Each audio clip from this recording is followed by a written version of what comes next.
আসসালামু আলাইকুম ওয়া রাহমাতুল্লাহি ওয়া বারাকাতুহু। আমি মোহাম্মদ জহুরুল ইসলাম, প্রভাষক জীববিজ্ঞান, Begum Rokeya girls school and college, Gurudaspur, Natore. তোমাদের সবাইকে অনলাইন ক্লাসে স্বাগতম। আশা করি তোমরা সবাই ভালো আছো। আমি আলহামদুলিল্লাহ ভালো আছি। আজকে তোমাদের জীববিজ্ঞান প্রথম পত্র উদ্ভিদ বিজ্ঞান থেকে প্রথম অধ্যায় থেকে দ্বিতীয় ক্লাসে সবাইকে স্বাগতম। আজকে তোমাদের প্রথম অধ্যায়ের কোষ ও এর গঠন এই অধ্যায় থেকে প্লাস্টিক সম্বন্ধে আলোচনা করব।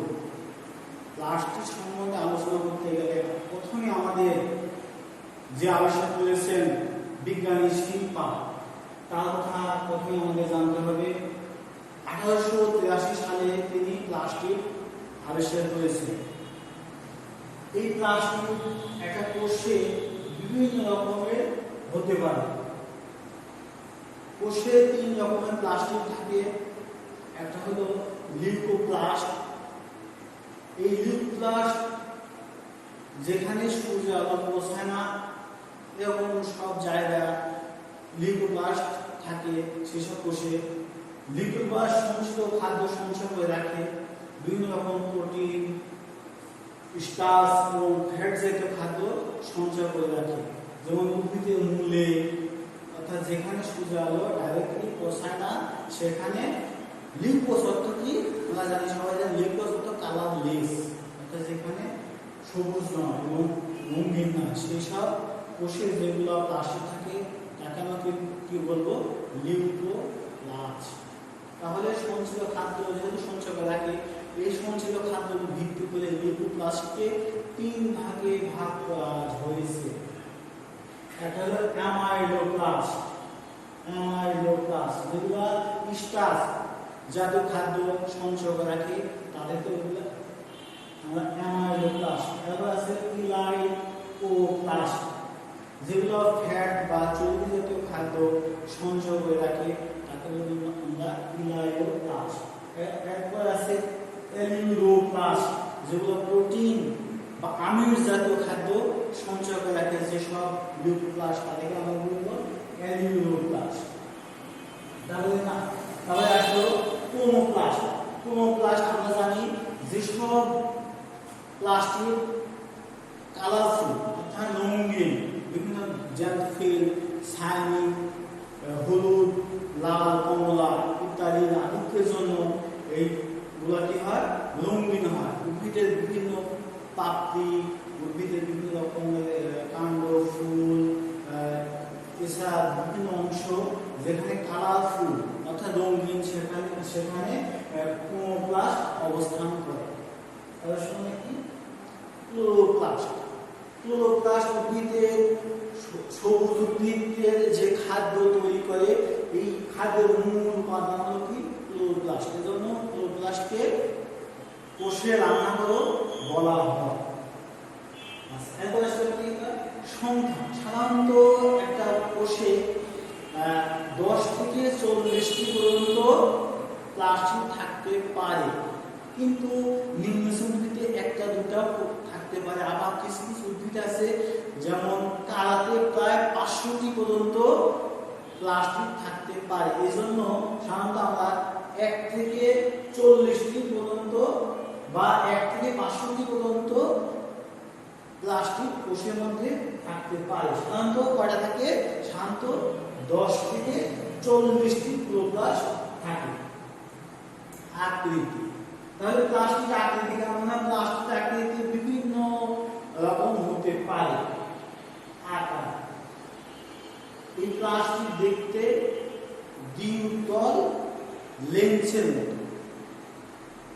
সাধারণত এর লম্বা 3 থেকে 10 মাইক্রোমিটার, প্রস্থে 2 থেকে 4 মাইক্রোমিটার এবং পুরুত্ব 1 মাইক্রোমিটার পর্যন্ত হতে পারে।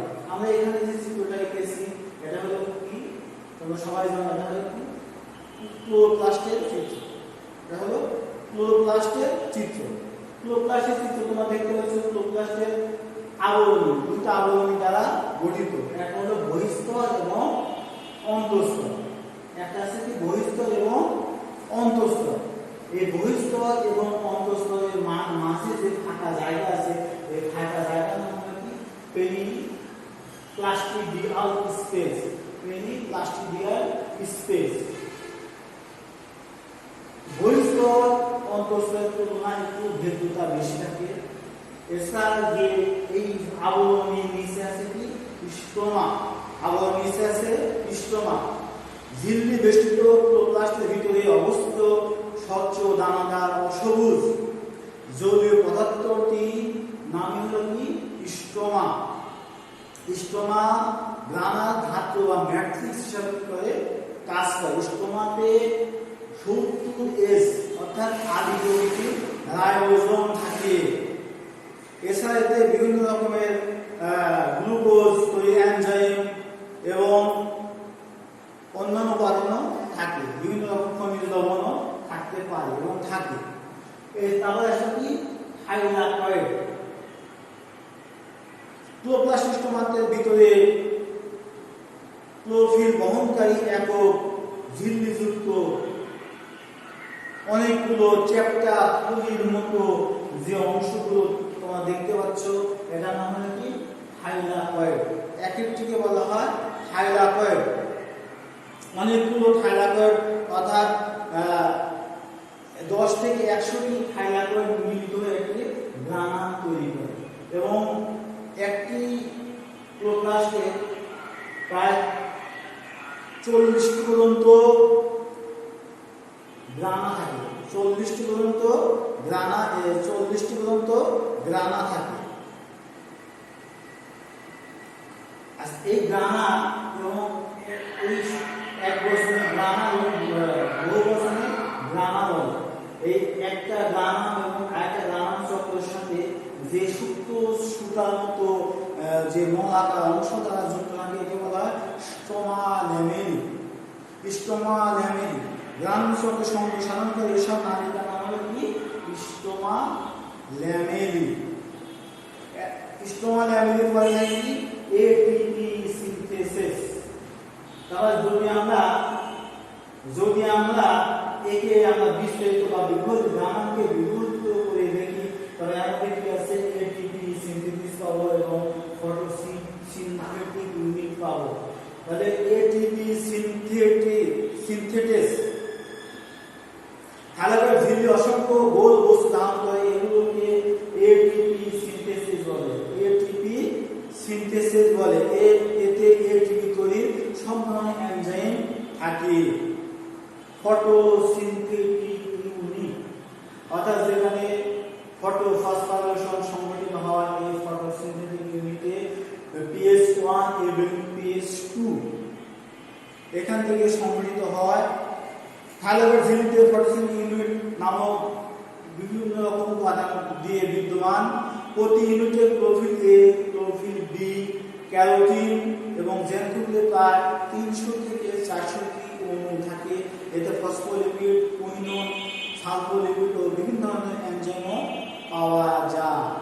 এছাড়া থাকে ডিএনএ এবং রাইবোজোম। এদের ডিএনএ একটি ক্লোরোপ্লাস্টে প্রায় 200টি পর্যন্ত ডিএনএ থাকতে পারে। আমরা মাত্র একটি ডিএনএ এখানে আঁকিয়ে দেখিয়েছি তোমাদের। এই ডিএনএ নগ্ন প্রকৃতি চক্রাকার, কখনো কখনো বা আবার এই ডিএনএ গুলা রেখাকার হতে পারে। ক্লোরোপ্লাস্টের রাইবোজোম সাধারণত 70S প্রকৃতির। এগুলো যথাক্রমে ক্লোরোপ্লাস্টের নিজস্ব প্রতিরূপ সৃষ্টি করে এবং প্রয়োজনীয় প্রোটিন সংশ্লেষণ করে থাকে। এছাড়া ক্লোরোপ্লাস্টের মধ্যে স্বেচ্ছাদানা, কোলবিন্দু এবং অন্যান্য উপাদানও থাকতে পারে।